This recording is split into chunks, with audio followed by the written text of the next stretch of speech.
Welcome back, ladies and gentlemen. I'm Maddles. This is the Foreign Hope Open Qualifier. It is game number 3 of this best of 3. It's one of the semi-finals. They're fighting out to get into the final round of tonight, get a chance of winning one of the 2 spots to qualify for the main event. And well, spawning down in the bottom left, we've got the blue Terran player representing E-Stars. He won game number 1, lost out game number 2. It's Botvinnik.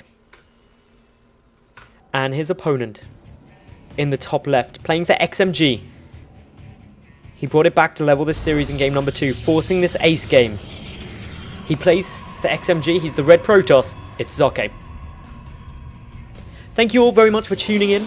Of course, this tournament wouldn't be possible without you, the kind people who have donated, who have subscribed, allowed me to put $1,000 of my own money into this event. But also to the sponsors on screen.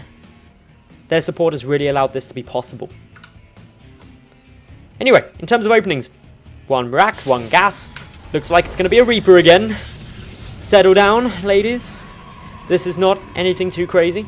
This is just the same thing we've been seeing every game from Botvinnik. Meanwhile, Socke, he's going for the 2 Gases again. He did this in game number 2, went for a proxy Stargate, and it kind of didn't work. It got scouted.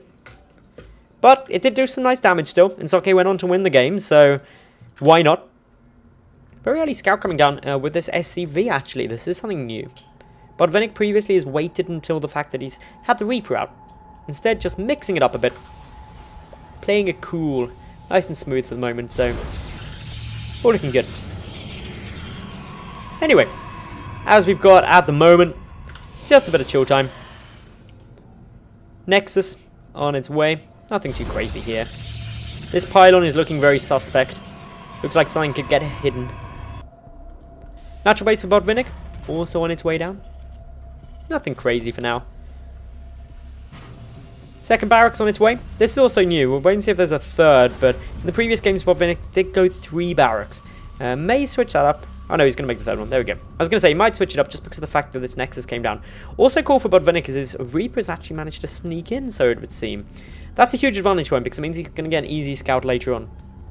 Ideally, you want to wait until probably about 6 minutes in order to do that. The Mothership Core can't see it either, so doesn't actually know it's even over there. So Botvinnik may even get some damage down as well as a scout. Doesn't know about that pylon, but it's a Twilight Council coming on down. Does now know about the Twilight Council. Good little spot. You can even go for a little bit of damage against the probes. May even get a probe kill. Regardless, the Reaper probably will end up dying. Does go down. But got a perfect scout. Got a probe kill, and then died. More than any other Reaper in this series has been able to achieve. I've got to say, I'm a massive fan of the coloured units now. Makes things look very beautiful. Keep checking around though. This is all looking perfectly normal, to be honest. Blink, going to be on the cards. There was a small chance that this would be going on, but it was either Blink or Dark Templar. There was no real way for Botvinnik to know, so he may just save up enough energy for a scan later on. Anyway, Concussor Shell is nearly finished. Overall, this is still pretty safe. Socke hasn't got the scouting information yet, but does now move up. Concussor Shell not quite finished, but the Stalker dies anyway.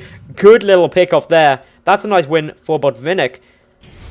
Socke now down a Stalker, which early on is a bit of a pain, to be honest. Not something that you really want. Stalker comes down the ramp, tries to get in a nice position. Mothership Core still chilling here at the moment. Doesn't want to do anything too crazy.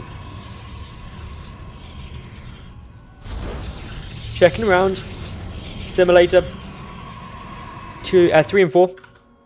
Photon Overcharge should get triggered any second. Just ready to try and deal with this. They'll move out. There's the force field, and that's something that's been lacking previously. Mothership Core is still going to try and get picked off. Should get picked off now, and quite a few probes are actually going to die as well. Should prioritize the probes if possible. Guaranteed damage. 3, may even get some more. Zealot was killed as well. This is actually doing quite a nice bit of damage.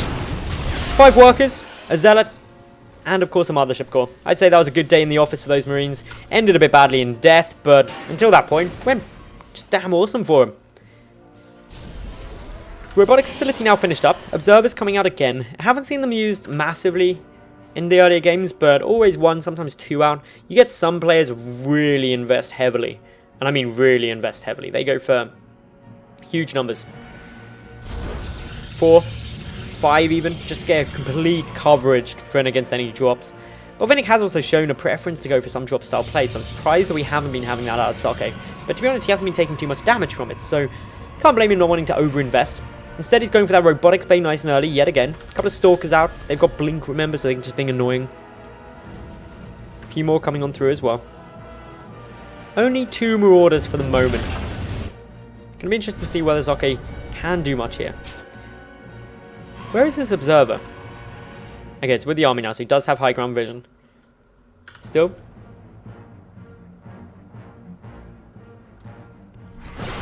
Quick little blink, takes down an SCV. Stops that third base for a couple moments more. Every little bit really does help when you're going for this sort of style of play. Blink micro. Just good, allows a couple of units to get picked off for free. Botvinnik now losing a fraction more than that of his opponent. Third base, though, is now able to get started. Socke behind this, starting up with his first Colossus, adding in some more gateways. He's also got +1 not on the way, despite chrono boosting that forge. Alright. As you do. Unfortunately, that wastes the chrono boost. Doesn't help with anything. Stalker's also trying to come up, trying to get some damage down. They will manage to hightail it out of there, though. Botvinnik losing just a bit more resources. No more gateways now coming in, so Socke going to be getting very aggressive here. Overall, he's going up to 7 gates, plus the robotics base production, plus the upgrades. It's quite a big investment for him. Third base is going to be heavily delayed, if at all. It may just be an all-in at this point. 7 gates off of 2 bases is pretty much all-in. War Prism on its way as well, 1 Colossus. These Stalkers waiting for an opportunity somewhere that they can hopefully engage from. Meanwhile, big push coming through. The Stalkers have seen it coming, so they're backing away to safety. There's enough energy for a photon overcharge, again. There's also 3 medevacs, though. +1 infantry weapons is finished. Upgrade lead, therefore, available for Botvinnik, who's got his third base up and running, morphing it into an orbital command now. Not massively delayed. Not the best spot. Still trying to keep a good look on everything that these guys are doing for the moment. A couple of gateways not morphed into warp gates as of yet, but Botvinnik just pulling back.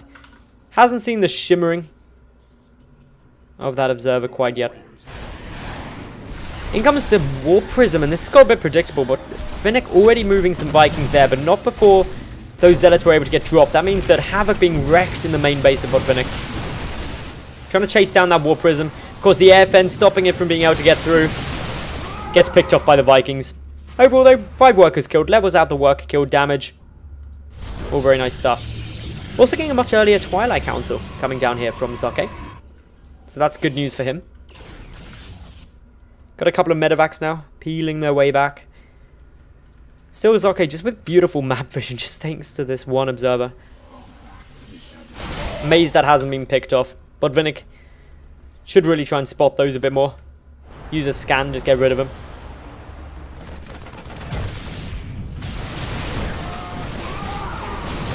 Waiting for final bits of damage. Come on through. Force Fields are zoning out a lot of this. The infantry, decent amount of it. The Viking count not that high, only 4, and a lot of Stalkers picking those off quickly, but still zoning out the Colossus. There's not much support for the Colossus either. Socke's running into quite a few problems here. Going to lose a lot of this army. The Stalkers will be able to blink away, but unfortunately the Sentries and the Immortal can't. That was a good trade. Very, very good trade, actually, for Botvinnik. He got a lot of damage done there. He's still got his third base up, whereas Socke just doesn't. He's trying to research Psionic Storm, but he's going to struggle to take a third base at the moment. Really lacking any support for these Colossus. A couple of Widow Mines even being incorporated into the composition here is quite cool. Socke can, of course, see it thanks to that observer. Oh, bold move with the Colossus. Could run into problems. One gets taken down. The Mothership Core dies as well. That is a great pick off there. The Viking slowly chipping away at the remaining Colossus. There's only one Stalker there. This could be it for Socke. Botvinnik pushing forward. Socke with the Colossus out of position, causes him a lot of problems. Down goes the final one. This is it. GG. Botvinnik will advance into the final to play for a spot in the main event. 2-1 over Socke. Very close third game. And that was all they wrote for Socke.